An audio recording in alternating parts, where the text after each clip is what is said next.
Hello, welcome back. Hey everybody, how's it going? It's me, Fran, the Rons, the Marty, and the Ziggy, the Emily, and the Mila, my pets. The last three are animals.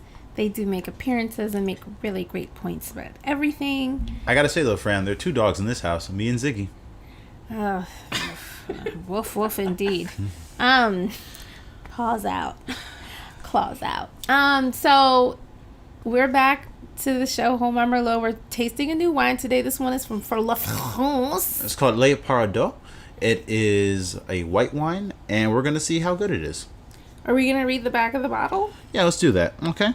Close your eyes, and you will feel the rays of the sun, the scent of garrigou, and the sweetness of life. Can you hear its accent? The accent of the south of France, the accent of our family. The freshness and fruit of our Paradis wine will revive gourmet and intense memories. Refresca la memory. Refresh your memory. It wasn't that powerful. Wasn't that appealing? All right, we got to stop banging when you go down heavy. Yeah, apologies for that. Yes. You know what isn't heavy, though? This wine. It's pretty light. I can't wait to try it. Okay, what is it called? Late Pardon? Like Pardon Moi? Le Paradis, yes. Le Pardon. Okay, listen. Marketing 101 once again.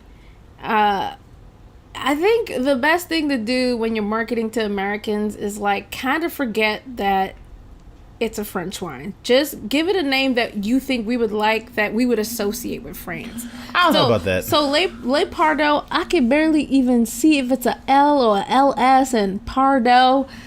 I mean, you could say like Pardot Moi or Pardot Toi, because we'll get the Pardot part.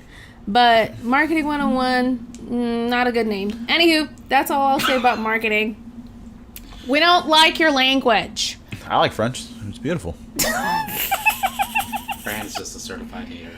I am a certified American. I'm trying to help some folks here. Trying to get y'all to sell some more French wine. Okay. Let's sniff this thing. Okay. Okay, let's do the tasting. Honestly, it smells pretty sweet. I can definitely see what the back of the bottle was talking about. It doesn't revive any memories for me. Well, actually, for me, it's good stuff. No. It does remind me of the south of France, though, because it is pretty nice. Ha ha ha. But I can't wait to try this. What do you think, Fran? What would you give out of 5? Okay, I gotta say, French wines, right now, like as far as the wine tastings that we have done, French is one group of wine that is just, I want to say, excellent. They are good at winemaking. We tried this other wine. It was a $30 plus dollar bottle wine called Sancerre. Right now, that one, it sounds like sincere, so it's easy to kind of say. And man, it was delicious. And this smell is like exactly what they said on the bottle. I love it. It smells really good. I give it a 5. It's light, it's crisp. I have a stuffy nose, but I can still tell like it's really, really, really good. What about you, Marty? My neurodivergent mind says that it's a wine for raw steak. Raw steak. You eat raw steak? No, or medium steak at best. I see. Okay, all right. That's the smell that I'm getting from. Like, it can't really complement anything tougher or anything better prepared. This is something to soften a lot of foods for digestion, and basically like a soft scent means a softer aftertaste. So, but let's see if I'm proven right. I love it. I think it smells like, I know I like 3 to out of make. 5, by the way. Okay, 3 out of 5. You said all that in a 3 out of 5. Damn, that's cold-blooded. It smells really. Marty's tough because Marty used to work at a couple fancy restaurants, and he actually knows wine. So okay. I would take his rating. Ours are really high because we don't really know wines. We're trying. We're learning, right? So okay, what about the color? What do you think of the color? Oh, I like the color. I give the color a 5. I think it looks like a very clear. It's clear. And it looks like a sweet, refreshing white wine for the summer. It's July right now, and I would definitely say that I would sip on this wine outside. It was a little hot today, though. It was like 100 degrees or something like that, but it was. Listen, I got pressure cooked today. Me and Ziggy almost died. Yeah, I feel you. It was so hot. This was really a nice wine for today. You're right. I agree. I give the color a 5. This is excellent. Same. What about you, Marty? I would give the coloration and texture and visual a 4 out of 5. It has this bright color that is impressing me today.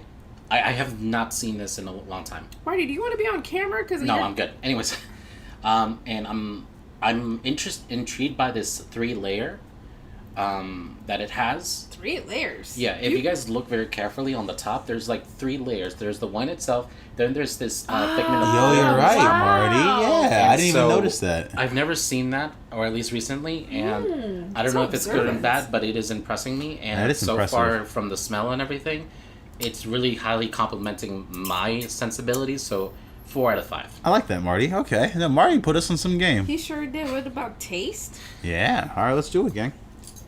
I've been drinking. I like it. Give it a 4.5 out of 5. Honestly, I won't lie to you. It tastes like pretty... It's sweet, but it tastes like pretty standard white wines for me. And I'm not a huge white wine guy, generally speaking. But this is good. I would sip on this. Like, if somebody offered me this, I would definitely not hate it. You know what I mean? This is absolutely delicious. And I don't know how to say it. Is it Lepardo or Pardo? It's Paradou. I'll show you the bottle. This is $20. It tastes like, I don't know, like maybe a $50 or $60 wine. It is absolutely delicious. It is so good. I'm giving it a 5 out of 5 across the board. This is a great, nice, light, crisp, delicious. Oh, it's hitting all the spots. I'm having tongue-gasms, man. This is Interesting. really good wine. As for me, I'm going to give it a low 4 out of 5. A low 4. Okay. A low 4. Rami said it best. It tastes like a white wine. But what I love about this one in particular, there's no aftertaste. That's true. There's no. That's a good point. No lingering. No yeah. lingering heat Yeah. afterwards. It actually goes down smoothly. Yes. This is why I was talking about when it says like complementary to softer textures of food, like medium steak or stuff like that, because there's no aftertaste after it. It's designed good, for Marty. you Look to at you. enjoy, to go into the mood, and to actually enjoy the food as well. So this is like, I don't want to over compliment it either because it's not the best of the best. But Wow. it's working. It's working for you, right? It's working. It's Low 4 out of 5. giving. 4 out of 5. It's So giving. Nah. I'm gonna give it. I think we say 4 out of 5. I feel like we're all kind of 4ing it. I said 5s across the board. It's just smashing. It's delicious. This is good for like pre-sex. It's good stuff. Okay. All right. So, right. anywho, Lepardo or Pardo, delicious. 4 out of 5. Yeah, definitely. Please. Cheers. Cheers, yo. Woo.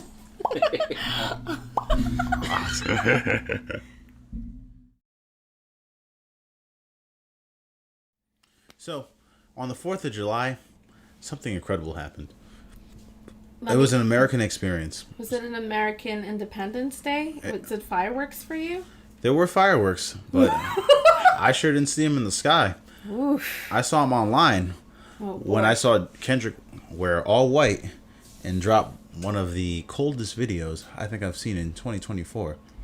They not like us. That video was... That was hard. That sure was. Goddamn. It was hard. And you know what's so funny? You must be brilliant because I had to go online to have the video explained to me because I didn't understand a lot of the analogies and also like why he did certain things.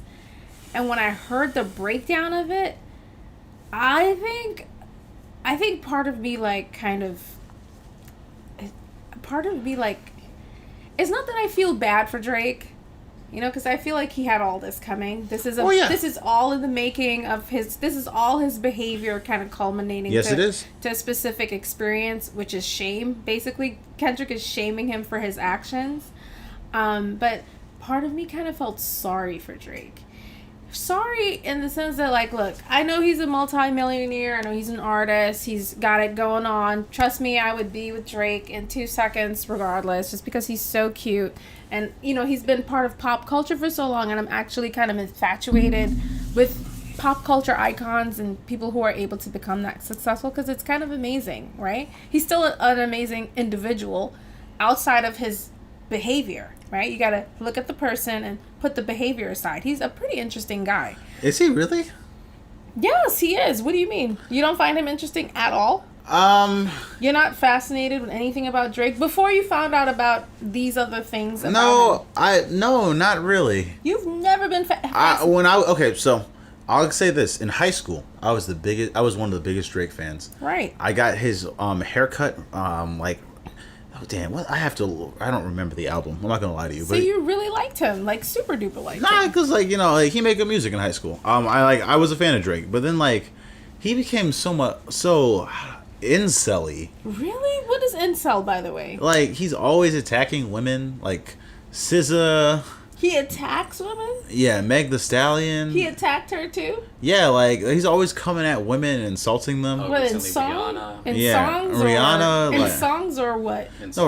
Songs, like, comments, and doing fake shit. Like, when he made a song with Chris Brown, just to get at Rihanna, like, he does, like, a lot of, like, corny, whack, loser shit that, like, doesn't, like, appeal to me. That's light-skinned guy stuff. For all the people that are I out can't there that say don't that's know what true. that is, just Google light-skinned guys and memes. Nah, I don't know if that's true, because DaBaby did the same shit until he got canceled. All right, like, wait, the baby got canceled? He really is canceled? I mean, yeah, that man can't even sell out a stadium anymore. Okay, well, anyway, we're not talking about the baby today. That's true. We're talking about the beef between Kendrick and Drake. And if you haven't been following the news, it is an actual, to me, it's an actual news story at this point. Because the beef has gotten so big that even MSNBC is talking about it. Now, the guy who's talking about this whole beef right now, his name is Ari Melber. Ari Melber is one of the main hosts of MSNBC, so he's on daily. And I Googled him once because I was so fascinated by how many pop culture rap lyrics he would bring into his broadcast. And he'd be talking to, like, the geekiest, most scholarly, mostly white men and, scholarly black women and white women as well, but mostly white men all the time. And he'll just bring up some random, like, Wu-Tang Clan, album or song or lyric. And I would just be like, what does this guy really know about hip-hop? But he's obviously fascinated with hip-hop. He's in his 40s, I believe. He's in his 40s, which means he grew up in the 90s, and he must have been one of these kids that was just really following the hip-hop scene, because he, every single day, without ever failing, without fail, he has a hip-hop reference of some sort. So the other day I was watching it, and he actually had the Diplomats, Jim Jones from the Diplomats on. And I was really like, wow, like, he's really into, like, these old school rappers. I'm trying to find the clips, so just bear with me. Oh gosh, how did I lose this? And so, as you can tell, we both believe that Drake got bodied. Okay. Oh, he got cooked. As Rami says, he got cooked. He got got. And he got the brake speed off of him. Like, seriously. Yeah, it was scathing. I genuinely was like, yeah, there's no coming back from this. I don't know what you're doing as far as Well, Fran, I think that's such an interesting topic because, honestly, I hate to say it, I don't think any of this really matters. You don't think it matters, but remember, you're not pop culture and you're not the two people beefing. Like, it matters to these people. I'm sure Drake is losing sleep over the loss of this. Okay, and I found the clip, by the way. It was actually on, and I totally missed it because I couldn't tell what I was looking at. So this is Ari Melber from MSNBC talking about the beef between Drake and Kendrick Lamar, and at this point, it's making headline news. This may only reflect them. And again, that may be a product of our digitized era. I'm not saying who in one single story is responsible, but noting some of these wider conflicts. So that's big picture. Now, this is still a battle, and there is the question of who won. Most hip-hop heads say Kendrick Lamar. That's clear online, from fans to rap media. As for the hits, well, this new Kendrick Lamar catalog, the new diss songs I've been telling you about against Drake, they're doing higher numbers with more likes than Drake, and they're breaking records, again, coming out of the unpredictable, organic, spontaneous exchange of poetry between these two lyricists. Okay, so this was a about a 15-minute segment on national television headline major network news station talking about this beef, and I just can't, like, I can barely get over the fact that Ari Melber spent this much time on a beef between two rappers. Rappers typically make the news when one of them probably gets killed. That's just the truth, right? It's not usually like some great news like, oh, look at this great battle or this beef or rap battle, right? It's typically like, oh, this, and half the time it's like an unknown rapper, right? So I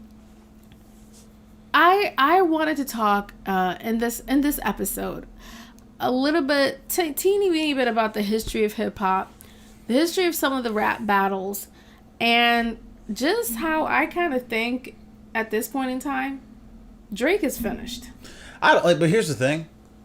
Even if he's finishing the battle, I don't think it matters. You know what I mean? You think people are still buying his music? Oh yeah, yeah. Like Drake fans are a cult. Like wow, like Trump fans, huh? Oh yeah, definitely. They don't care, and like your average like music consumer doesn't really care. You know what I mean? Like, and this is a whole topic in of itself. Do rap beefs even matter anymore? Like that's why like there haven't really been that many in the modern era. You know what I mean? It like back in the day, like, you know, like for example, like Ice Cube versus like like NWA. You know what I mean? Like that was a beef. You know what I mean? Ice Cube cooked everybody. He said, "Easy E, you suck. Like fuck you, fuck everybody else on NWA. I don't give a fuck about them." It went straight to TV. Yeah, it went straight to TV. You know, and like ta-ta. or when Nas cooked Jay-Z so bad that Jay-Z's mother was like, "No, Jay-Z, you gotta give up." Like, what, the mom said that? Yeah, like Jay, you like he cooked your ass, Jay. Like, I'm sorry, Jay. Like I birthed you, but Nas cooked your ass. It was just like, yo, it was. So I'm gonna do a little bit of history, and I'm gonna tell y'all about some of the rap battles that have happened over the years. So hip hop stems from the Bronx, New York. Back in the late 70s, basically there was abject poverty. There was a lot of drugs, a lot of violence, a lot of problems within the black community, urban communities, and it was birthed, I think, out of like nothing. This guy, DJ Kool Herc, went to Jamaica. Birthed out of nothing. No, it was birthed out of people's desire to do something with themselves besides probably live in this terrible situation. Right? I mean, also to like have fun, to express themselves. It wasn't birthed from nothing. It was birthed from a human desire for like expression, but also talk about the social economic issues around them. 100%. So when I say, okay, so I did say it wrong. You're right. So DJ Kool Herc went to Jamaica and he went to parties. And what he kind of saw is like Jamaicans have a lot of parties, and they have these really big speakers at their parties, right? And they do the same thing in Trinidad. I don't know if I said it before. I grew up a little bit in Trinidad. We have these things called bazaars, and you go to this bazaar, there's speakers everywhere, the music is super, super loud, and they just play like really great dance music, and everybody just kind of parties a little bit, even little kids and adults and stuff. So he took this concept of like, you know, having big speakers around, took a big speaker and he went to Jamaica, came back with this big speaker concept or something like that, put a big speaker in his car and started driving around different parts of New York. And what ended up happening is I think some kids started to like kind of do like dance battles. And I think that's where breakdancing kind of started. And from street parties and dance battles, they went into like community centers and they started having parties. And what happened was when he was having these parties, right, just block parties, and you know, people are having a hard time, they don't have jobs, they don't have money, they don't have this, but they have these parties. And what happened is they started, DJ Kool Herc realized that when you play one part of the beat, people really go bananas. It's usually I think it's the drop or something. So what he started to do is having 2 turntables, and he would just play that one part of the beat over and over again from the 2 turntables. And people just went wild. What came from that was eventually there was an MC. So now you have a DJ, then you have an MC. And the MC started off by saying very few things.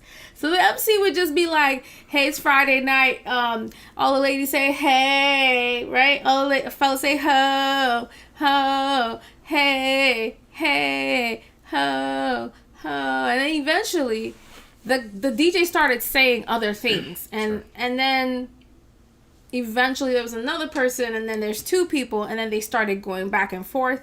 And that was kind of the birth of rapping, which is basically poetry on fleek. Okay, that's kind of the history of how rap started off in the Bronx. It spread out to different parts of America. It went to the South, it went to the West Coast, it went to all over Philly, whatnot. There's all different types of rap music. We all know the greatest rappers. You know, we know about the Biggies and the Tupacs, and we know the history with you got to go online and look up your own history. I can't tell you the whole history today. We really want to talk about Kendrick and Drake, but within rap music, there's these battles where the biggest guy at the top or the woman on the top kind of have a battle out, and that actually I believe stems from a Caribbean phenomena as well. So in the Caribbean, we have something called a road march. I know in Trinidad for sure we have it. In Jamaica, it's very similar culture. I'm sure they have it, something like it too. Where 2 people who have the best songs or something that year, they battle it out to see who has the better, who's the better lyricist, and it's spontaneous, right? So they just go back and forth, and whoever wins that becomes the road march king. Typically, they have every 5 or 10 years, whoever's at the top has a battle with whoever thinks that they're also at the top, and we have these rap battles. So you were talking about rap battles, right, Roms? Mm-hmm. So let me go through the crazy rap battles that I know for sure happened over the years. So we have Tupac versus Biggie, where they both ended up dead. We had 50 Cent versus Ja Rule. We had 50 Cent versus Rick Ross, 50 Cent versus Nas, Nas versus Jay-Z. Nas cooked Jay-Z on that one. It was sure did. Terrible. Nicki Minaj versus Lil Kim. For those who don't know, Nas basically said everything Nas said to Jay-Z is what Kendrick said to Drake. Nas said, Jay-Z, it's way worse. No, you said Nas. I'm sorry. Nas said to Jay-Z, Jay, your flow is fake and stolen. Your history is fake and stolen. Your lyrics are fake and stolen. Everything about you is manufactured. You act like you're this hard, tough guy, and you're not. Everyone knows you're fake. And, everybody who's really about this rap shit, supports me. You suck. And, Jay couldn't come back from that. Now, Jay did win. He won the war because he's a billionaire who married Beyonce. So, he obviously, losing the rap battle didn't hurt him. Definitely winning it. Yeah. But I mean, Nas isn't broke either, so he's not Jay-Z. No, he's not. But you know what? You know what the crazy thing about Nas is? There are university classes that teach Nas's lyrics, and they break down his lyrics. I have never heard of a university class that breaks down Jay-Z's lyrics. 99 Problems? I mean, I feel like that's better than Shakespeare. And a bitch ain't willing. Okay, all right. So then there was Cardi B versus Lil Kim. That shit was dumb. It was very dumb. There was Remy Ma versus Nicki Minaj. And Remy Ma cooked her ass. That was bad. That was bad. That was real bad. I remember listening to both, and I was like, damn. Nicki gets cooked in these beefs. Nicki be in these beefs and just losing every time. Damn. Because Meg cooked Nicki. Remy Ma cooked Nicki. Yeah. Cardi B cooked Nicki. Nicki just be losing. Damn. Yep. So then there was Meg Thee Stallion versus Nicki. Then there was Drake versus Pusha T. That was terrible. Listen. Honestly, Pusha T is like Dr. Doom. This man literally found out that Drake had a child. I was like, how does he know this? He went straight digging like a social worker. How the hell you found that out? But Pusha T cooked Drake so badly that Drake had to become a better father. I was like, damn, bro, how do you beat the brakes off somebody that that? Right, that was. Meanwhile, I won't listen. Drake, I said he was corny and kind of incelish. But that man cooked Meek Mill. All right, Meek Mill got destroyed. All right, like seriously. Oh, there was a Drake versus Meek Mill? Yeah. Oh, I didn't remember that. Oh yeah, nah, man, I forgot. Who won that one? Oh, Drake. Drake destroyed Meek Mill. What? Everyone thought Meek Mill would win because Meek Mill was a battle rapper, but then Drake bodied him. Wow. I was like 21. Them Ghost Riders were on, huh? They sure were. Listen, They them were Ghost Riders. on that time. Yeah, because they ain't on this time. Woo. Nah, them Ghost Riders, man, they got their Chipotle with guacamole. All right, you feeling me? They got their extra little, like, tip, like, because Right. Drake destroyed Meek Mill. Oh, I forgot. Right. What was the song called? Damn, let me look it up. And now we move to, we have Drake. We have Drake versus Kendrick Lamar, and man, it's been something, man. It's been really bad for Drake. I'm gonna run through a little bit of history of both artists, just smidge. Oh, Back to Back. Yeah, I remember. I was like 21 when Back to Back came out. I listened to that shit all summer. Like he said, trigger fingers turn to Twitter fingers. I was like, yeah, Drake, cook Meek Mill. Fuck this guy up, dude. Yeah, bruh. All right. Okay, so we're gonna do a history of Drake and a little smidge history. Just so people know who they are, where they came from. All right, hold on. Drake is a little boy from Toronto. Wow. All right, really? His name is Aubrey.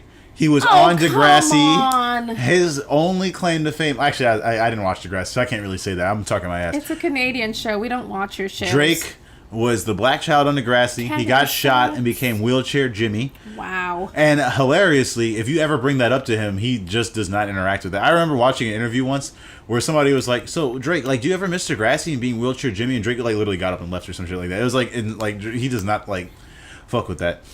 Okay, so his name is Aubrey Graham Drake, Aubrey Drake Graham. He goes by Drake. Drake was born October 24th, 1986, so he's an 80s baby.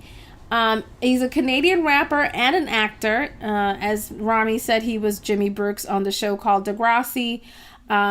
Drake began his recording career in 2006 with the release of his debut mix album, Room for Improvement. Let's see. He followed up with the mixtapes Comeback Season, So Far Gone, and before signing with Young Money Entertainment with Birdman and Lil Wayne and that whole gang from where are they from? Like Atlanta? The Young Money Militia? Oh, New Orleans. They're from. I think they're from New Orleans. They are from New Orleans.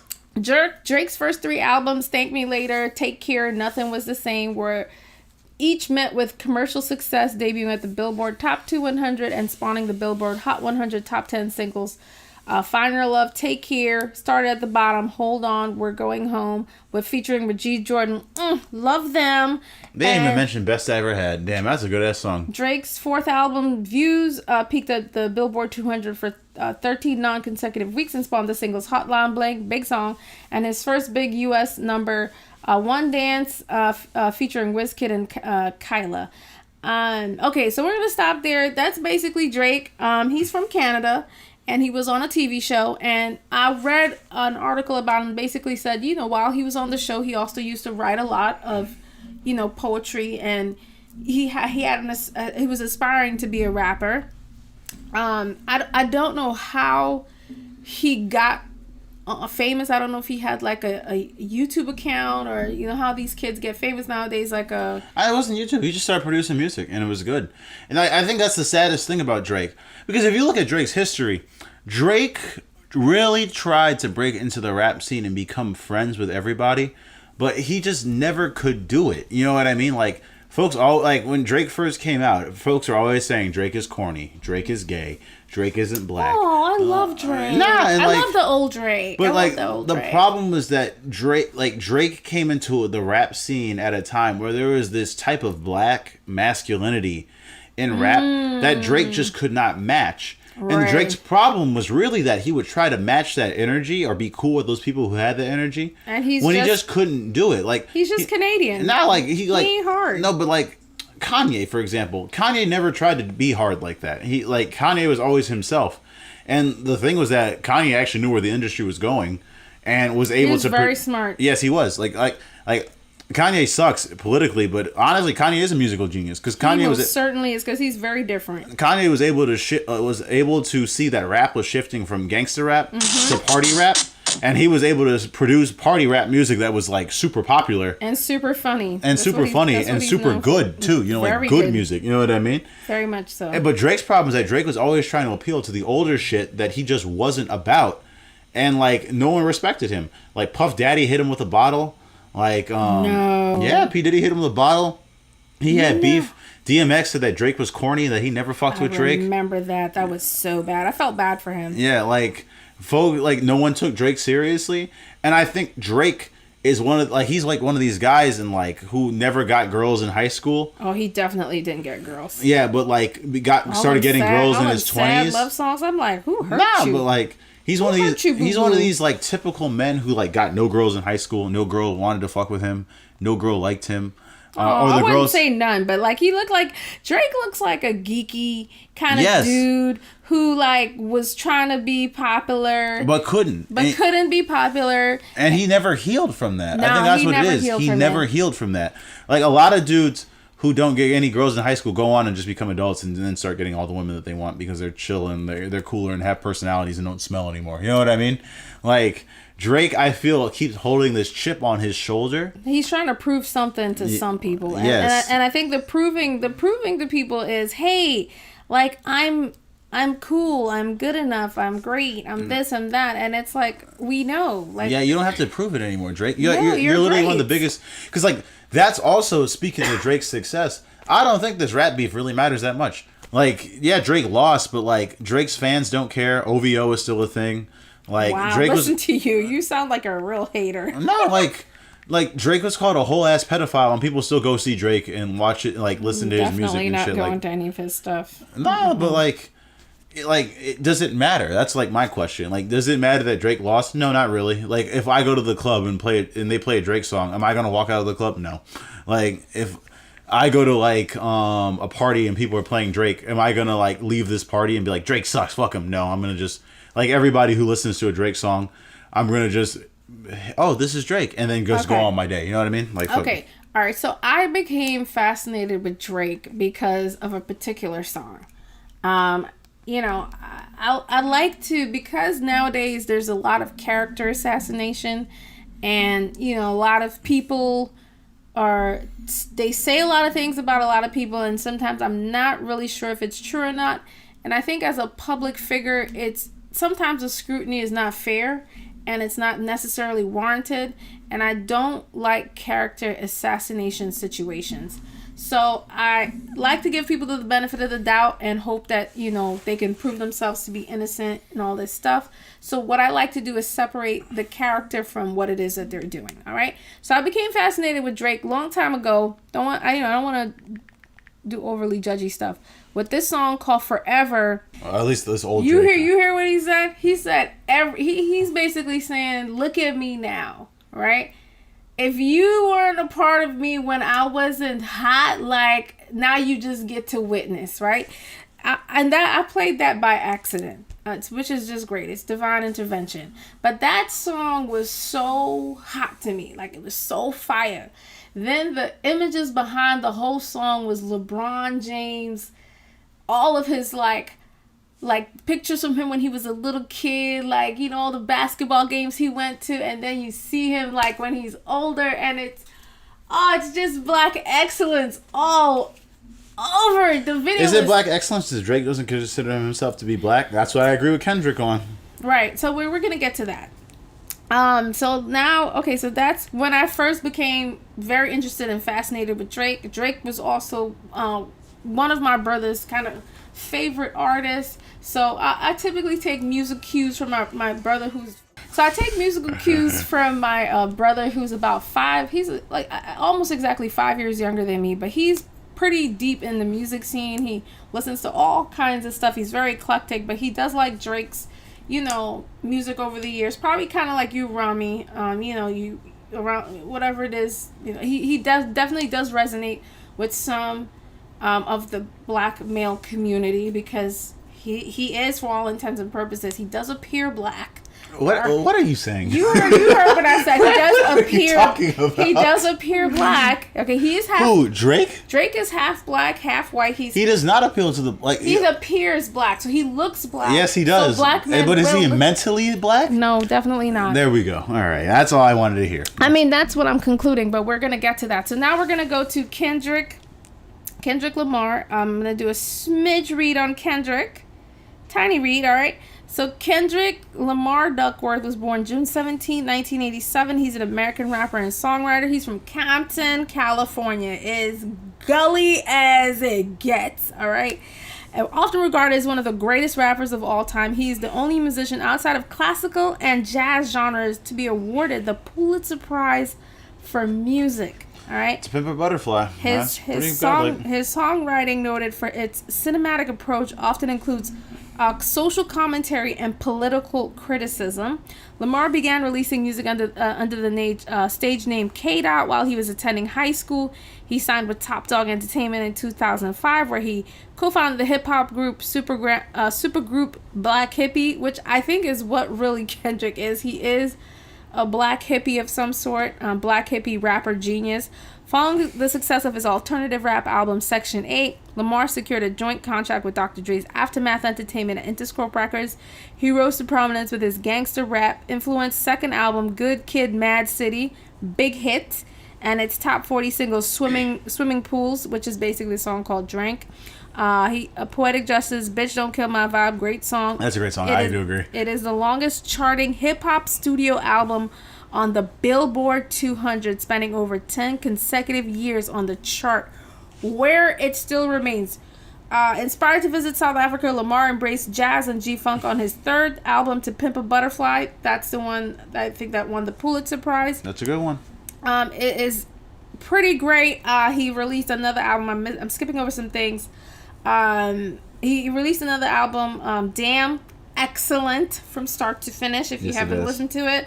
And then the double album, Mr. Morale and the Big Steppers, another excellent album. If you haven't listened to it, the guy is vicious with the lyrics in the sense that, like, this guy is a phenomenal artist. You cannot listen to his music and not be like, wow. Like, even if you don't like rap music, he's very entertaining, he's very clever, very smart, and this guy is definitely a genius. And honestly, top, like just he's just a genius. And and so with all of that being said, it was never a fair fight, because Drake makes music that sounds good, and also in the words of Kendrick, I like the songs that you make where we can dance to them, essentially, and like.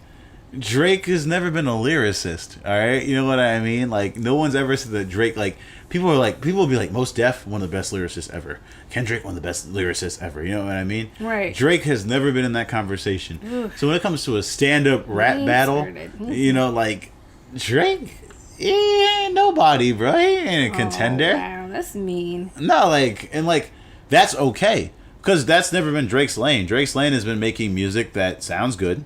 You dance to it, or you listen to it at a party or a club, and then you go on to the next song.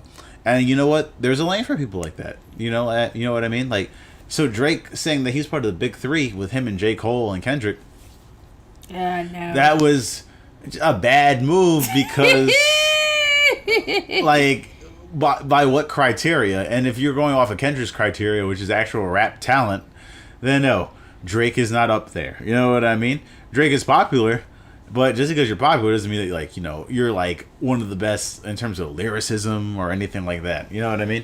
Right. And so, I think that, one, this is a culmination of many things. Yeah, it definitely is. Because Drake and Kendrick have never liked each other. Drake has always had beef with other rappers because he's corny. And he's done, I mean corny in the way where it's, like, corny as in, like, actually offensive to others. Like, Drake fucked Lil Wayne's girl. All right? No, he didn't. Yes, he did. Drake his girlfriend? Yes. No, he did not. Yes, when Lil Wayne went to jail, Drake fucked his girl. Yes, Drake always does this. Drake always gets people's girls around him or he has sex with them as a way of saying that he's better than other rappers, which pisses them off. Drake also attacks black women all the time. He attacked Meg.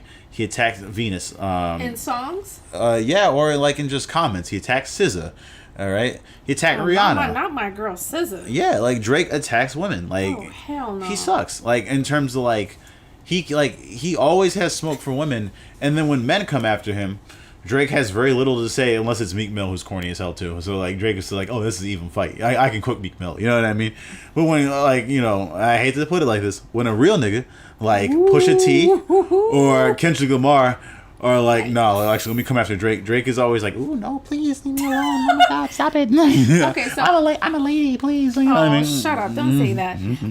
Okay, so like I was looking online at some of the videos that some people put out. I lost the video that I wanted to play, but basically the history of Drake is Drake will get he steals a lot of people's music. That's true too. Okay, so let me tell you what he did to The Weeknd, because I've seen it on two different commenters. All right, basically what the commenters are saying, and I'm sorry I don't know their names, is that Drake met The Weeknd. His real name I think is Abel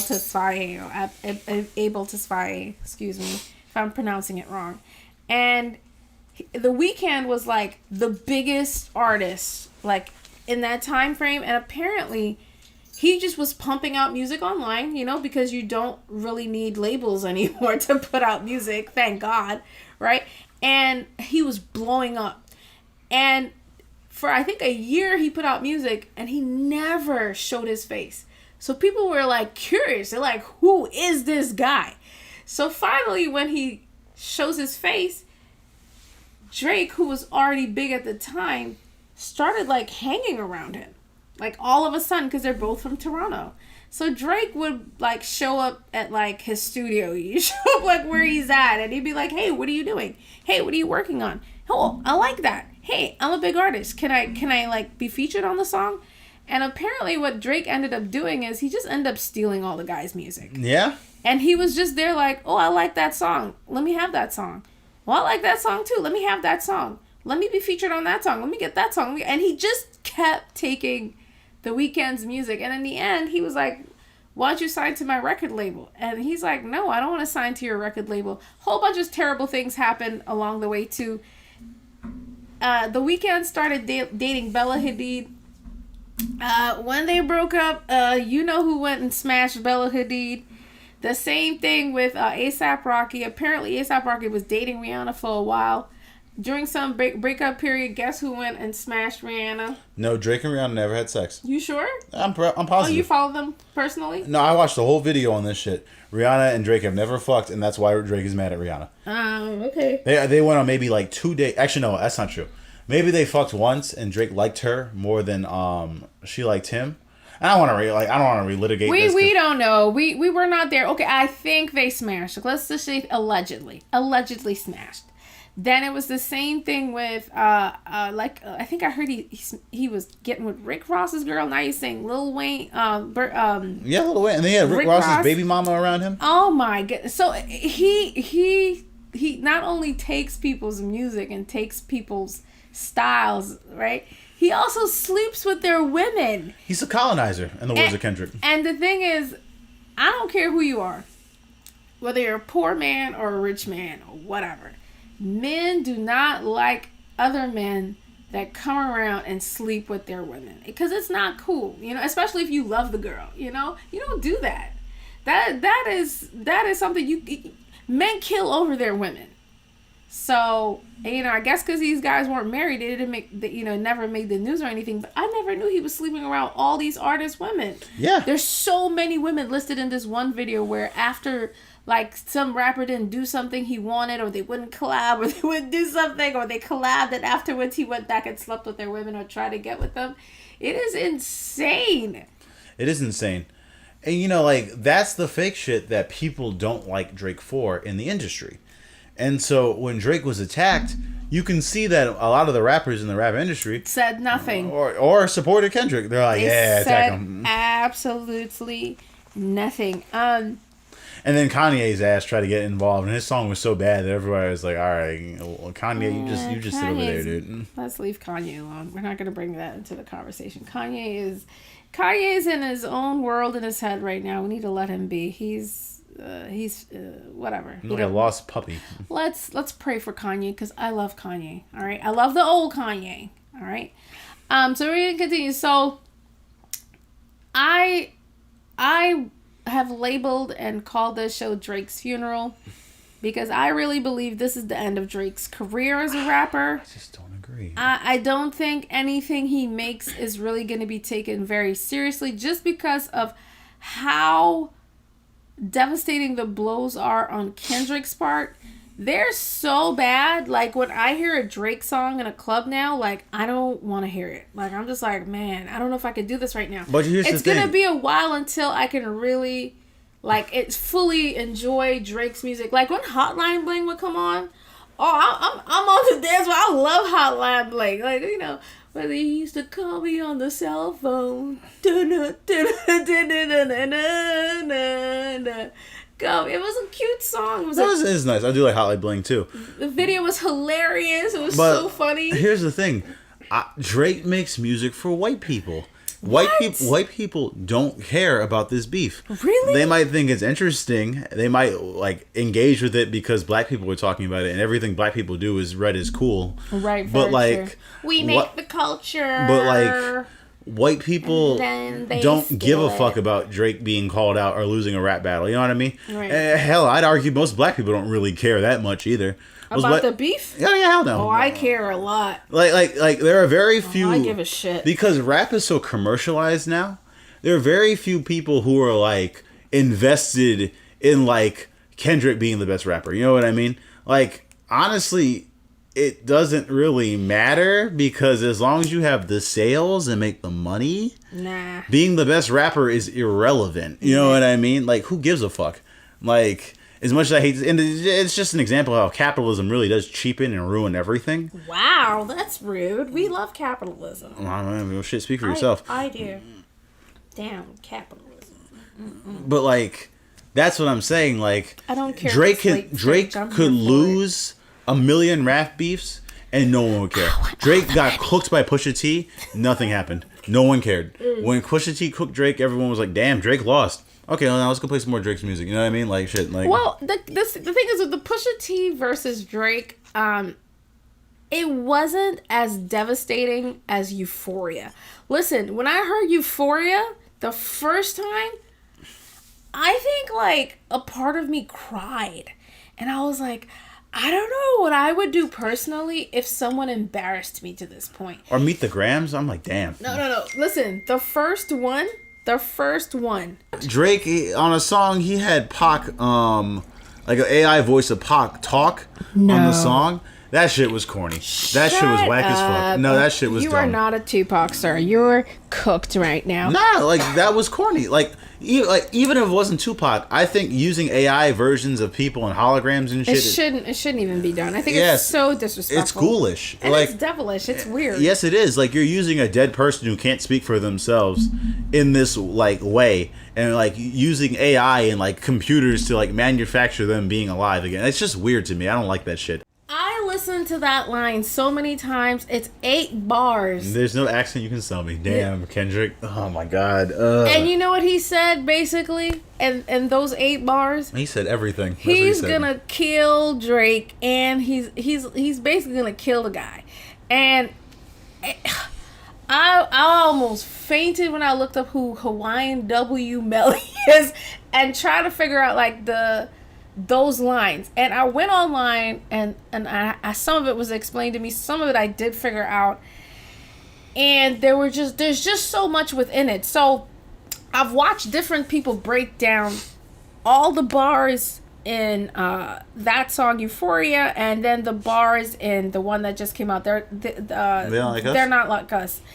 And the breakdowns of the videos are so they're so absolutely fascinating. You're like, what does this guy read? What does he do all day? This guy eats, sleeps, and poops rap all day long. Because he's honestly, a real rap artist. Like, this guy has to be, at this point, Kendrick's a weird man. Like, I know, I'm ready to crown Kendrick Lamar the greatest rapper of all time. No, but like, here's the thing. Kendrick is a weird guy, and I say that with love because I like Kendrick.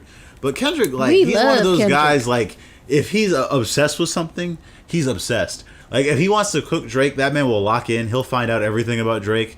He'll like do research on various topics so that he can compare Drake to these topics. Like, Kendrick's one of those I don't guys. think he's doing any research at all. I think Yeah. you have to remember. Kendrick writes all of his own shit. He said that 100%. But think of it like this, right? You are within your circle of people. Kendrick is around the rap circle, so word gets around about different people from different people, and I'm sure the sources that he has, and people, people talk. I think Kendrick always knew these things about Drake and just never said anything. All right, the rumor. There's no real rumorville amongst people who know each other, right? Like, I know you. I know what you do. You kind of know what I do, and I kind of know what Marty does. We're in the same circle. You kind of know what's going on with our friend Bonji, but she hasn't been on the show in a while. But we're in the same circle. So Kendrick knew. I think he knew all this stuff, and I think he sat down around the time when Drake started beefing with all these other people, and he just said, "This Negro better not even think about fucking with me." And then when he started the beef, because Drake started the beef. That's true. And he mentioned something about Drake mentioned something about Kendrick.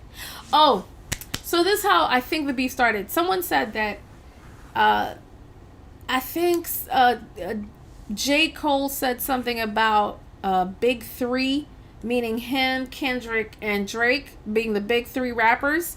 Then Kendrick put out a song saying "fuck the big three, it's just big." Bless you.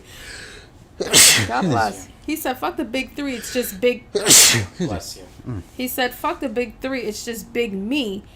And apparently, Drake called him and was like, "What do you mean it's big me?" He was like, I thought we were all, at the top, and he's like, Kendrick has never liked Drake. No, I think it was a beef from It's a silly conversation that Drake probably called Kendrick on, or like wrote him and said, "Hey, what do you mean you're big me? How come you think you're number one? I'm number one. How dare you?" And Kendrick was probably like, "Sir, sit down." had beef. They've had beef for decades. Or not decades, maybe a decade. You know Well, what I mean? didn't know about this beef because I don't really follow hip hop like I used to. I'm in my mid-40s. It just doesn't concern me. Kendrick and Drake have not liked each other since like they were both in their 20s. Yeah. Like, oh wow, I didn't know that. Like they were supposed to be on a song together. I might be like misrepresenting this. So like please, like if you're the viewer, look this up for yourself. And if I'm full of shit, I'm full of shit. But It's a fib. like Kendrick and Drake were supposed to be on a song together. But like Kendrick is basically no, fuck Drake, he's corny, blah blah blah. And then Drake has a tendency, from what I hear, where if you don't do exactly what he says, he gets mad and then tries to do things against you. Oh yeah, punish you. 100%. Yeah. So that's what a lot of the people online that I've seen little videos made about Drake, and it seems like he's kind of like a bully in the industry. Yeah, a little bit. And like I said, he steals people's songs. He bites off people's styles. He steals their women. He's kind of in your face and mean. He's not a nice person. Very egotistical, very narcissistic, and just he's out of line because the truth of the matter is rap the rap game. Okay, rap music in general. Rap is the only art form within our time that we've actually seen birthed. All right, so that's the phenomena of rap. It's not like country music and R&B and all this stuff that kind of stems from something else from a long time ago that none of us were really here to see. There are people here on this planet that saw rap being birthed. And that's the beauty of rap music. And it has taken over. It's taken over worldwide. Rap music and rap culture is world culture at this point. No, listen. I was in Mexico City, right? Last week, okay? We were up in some club. It was really cool. It was chill. And they were playing a bunch of like reggaeton, a lot of Latin music, like Latin house, a lot of like Latin EDM. You know what I mean? Must be great. Then They Not Like Us came on. No. Seriously. So all these people who generally only speak Spanish and were dancing to, like, Spanish music, when that song came on, they all knew perfect English. Like, They Not Like Us. Like, the entire Mexican club lit up. They Not Like Us. They all said it in perfect English. I was like, yo, goddamn, rap is really taking over. Like, fuck. Like all these Mexican people were like, They Not Like Us. And I was like, yeah, there we go. Okay, it's so funny. I went to this wedding in, like, the let's not say the dirty South. Like, I went to a wedding in, like, super, super northern part of Georgia, which is super country. And it was an all-white wedding. I was the only black person there. It was me and my boyfriend. My boyfriend was white. And everybody was kind of country, And I didn't feel any kind of way. I didn't feel like anybody stared at me. I didn't feel, like, threatened or anything like that. But I thought after the wedding, when we got to the ceremony part where they do their first dance and stuff. So after they did their first dance, now it's time for everybody to dance. I'm like, oh God, it's going to be country music. Fucking folk music. They're gonna be doing a hoedown, and I don't mind. I'm like, I'll get down anywhere as long as the music's good. So I'm looking at my boyfriend. I was like, what is the first song they're gonna play? And they basically played. I forgot the name of the song, but it was the #1 hip hop song at the time. And I looked at the DJ. This white DJ. I was like, what twisted world am I in? We drove past 10,000 Confederate flags on the way here. And I'm talking about, I was ducking in the car like, Eric, am I okay? Are they going to kill me when we get to this wedding? Right? We passed by farms with painted Confederate flags, like big flags on, like, all I kept seeing is, nigga, what are you doing here? Like, that's when I saw those flags. I was like, okay, we stopped at a KFC and I was terrified to go in. That's how bad it was. But even at that wedding, where I thought it was gonna be like, I don't know, Billy Ray Cyrus, honky tonk song about to come on. It was the top. The first set of music they played was hip hop music, and I said, this is fascinating because, as black people,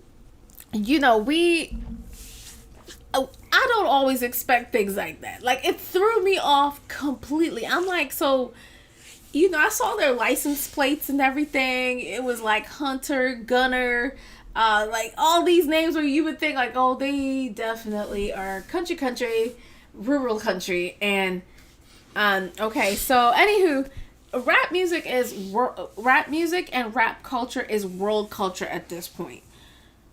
Black people in America and black artists in America have been producing and pushing lots of industries and making a lot of money for a lot of people, and they do not get enough credit for the amount of culture that they produce and the amount of wealth that they create for other people. And I think Drake is in that category of other people. Drake is Canadian. He is black and his dad is from, I think, Memphis.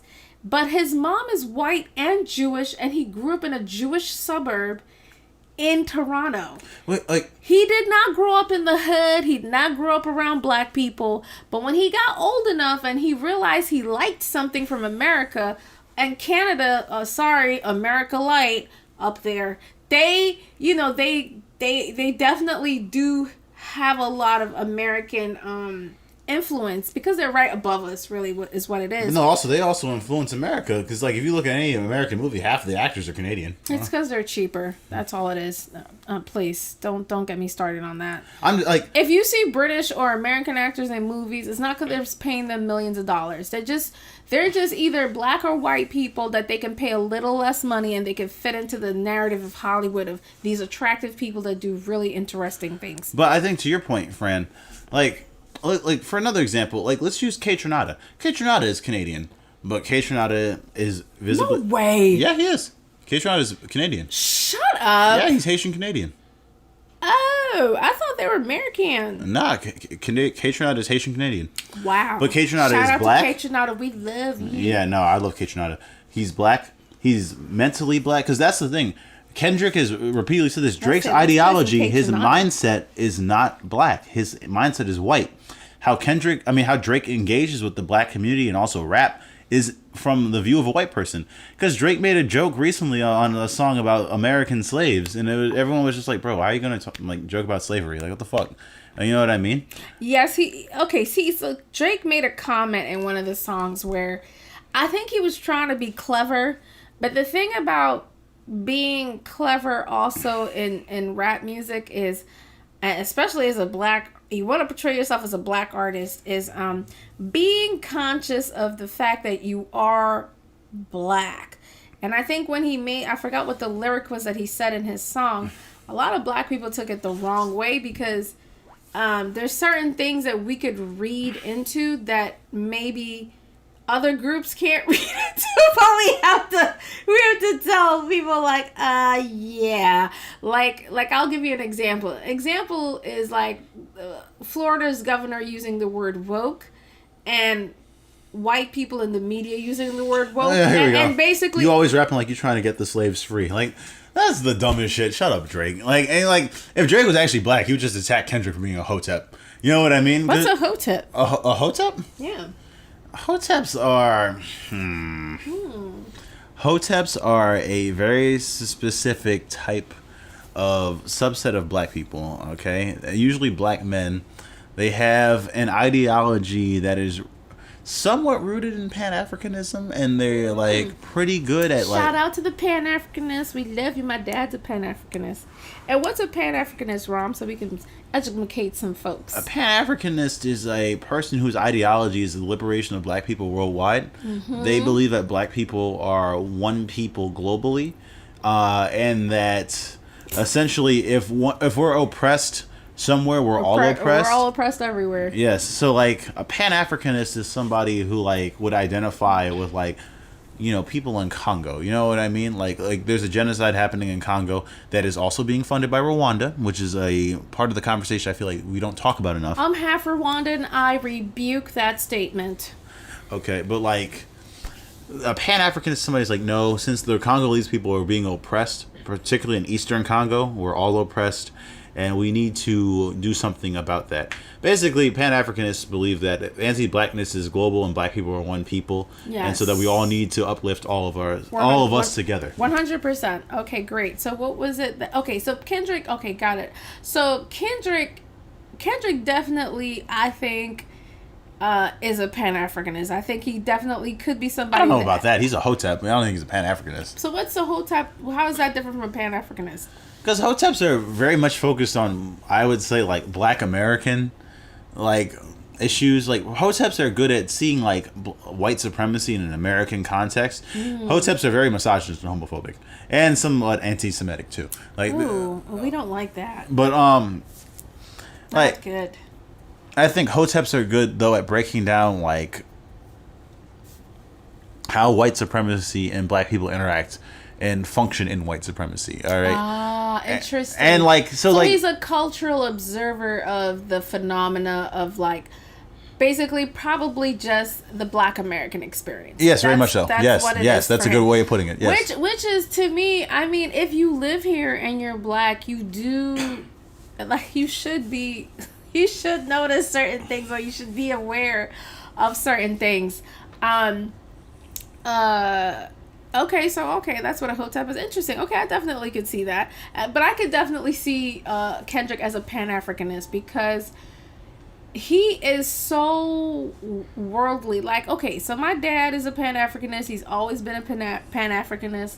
He went to Africa to help black people in Africa be liberated and to help them be better and educate them. He was a teacher in Ethiopia. My mom is also, you could say, somewhat of a Pan-Africanist as well. My dad went from the Caribbean to Africa to see Africans, met my mom, married an African woman, like had African kids, and for all intents and purposes, Pan-Africanism, I think, is kind of rooted in, I forgot, but yeah, basically just just freeing black people from how we are viewed all over the world as like people that are less than by every other group, and then just and by black people ourselves too. By black people ourselves, and just it's just how we experience the world as is right now is just it's just very not good. But anyway, we are gonna wrap this up, and I'm just gonna ask you one last time, and I'm gonna answer the question too to finish the show. Is Drake finished? Okay, and I've said this repeatedly. The answer is no. I believe. All right, and I'm gonna break it down very simply. So if you just skip to the end of this episode to hear what we think, that's fine. All right, here's what you're looking for. Okay, one, being the best rapper doesn't really matter anymore. It's because it's really about essentially Beats. like it's not even about beats. Like it's more about views than anything. Like even it's about the beats. Even like you even can say like, anything over a beat as long as the beat is good, people buy it. no, but like tours don't matter anymore. Like record sales don't really matter that much anymore. Like in the music industry, like the music industry has changed so much. Like since social media, like, and so Drake, I'll give Drake this. Drake is very good at marketing himself on social media. He's kind of unmatched. His company is very good at marketing him. Yeah, that's fair. Okay, no, that's a fair point. I'll eat that. That's fair. Like, and you think he's still gonna have commercial success the next album he puts out? Yes, like that's the thing. Like I don't think it'll be like, well, I listened to it. No, all right, I didn't listen to Drake's last album. I'm finished. Yeah, like, but like, I am done. Like, okay, I'm gonna give my conclusion. It's not that I'm done with his music. I'll still kind of listen to it. You probably will have to if you go out ever. Like they're gonna play like everywhere you go is gonna play Drake. They played. Okay, so I was at a club last night. They played Drake, didn't they? I heard Drake like coming in, and my face just went. Ugh. No, listen, like for now, I'm not feeling it. No, I get you, but like if you go to the white club, they're gonna play Drake. If you go to the black club, they're gonna play Drake.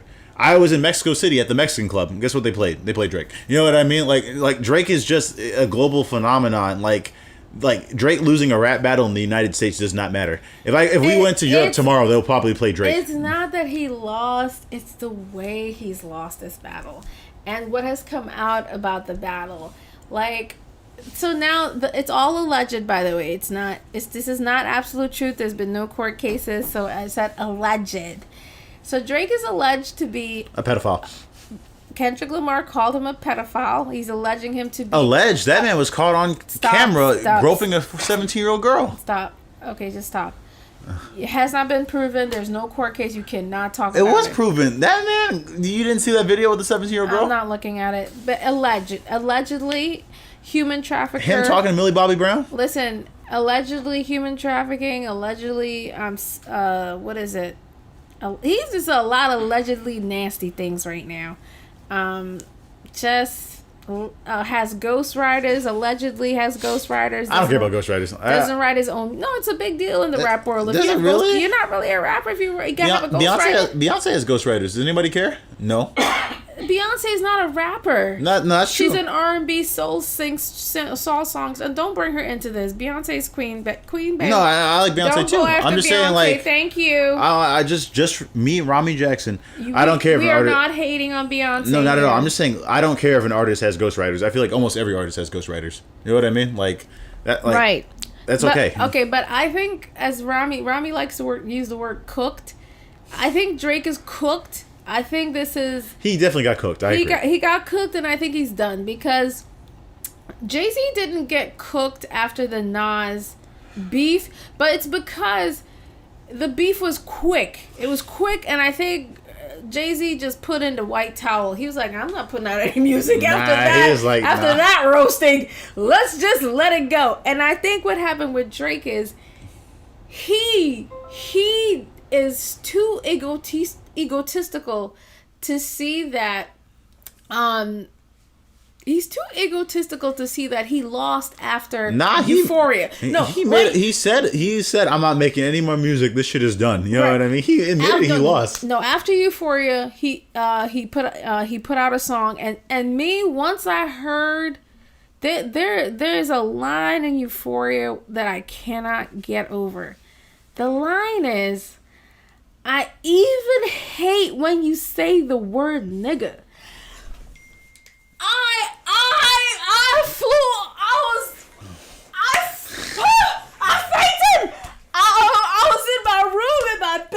like, what? There's so much in that statement. There's so much. I don't care. There's so much in that statement. Drake is Canadian. He is not black. He did not have the black experience. No, he didn't. But like, yes, he still had racism and all these things happen to them. But he's over here in America acting like he has had the black experience. He went from nice guy, soft music to trying to be hardcore, braids, cornrows, all this stuff, doing all the movements. And it's like... Kendrick is like, sir, respectfully, please stop this nonsense. You're not African American. You shouldn't even be using the word because you don't get it. You don't get it. And I understood exactly what he was saying in that phrase. That phrase is one of the hardest. It is. I'm not gonna lie. I agree. It's one of the I do agree. Fucking punches of all. Yeah, that was mic drop. I feel that. That was mic drop. Mic drop. Nah, seriously. Woo. Like, goddamn. He cooked him right there. That's it. Let's go. Bye-bye. See ya.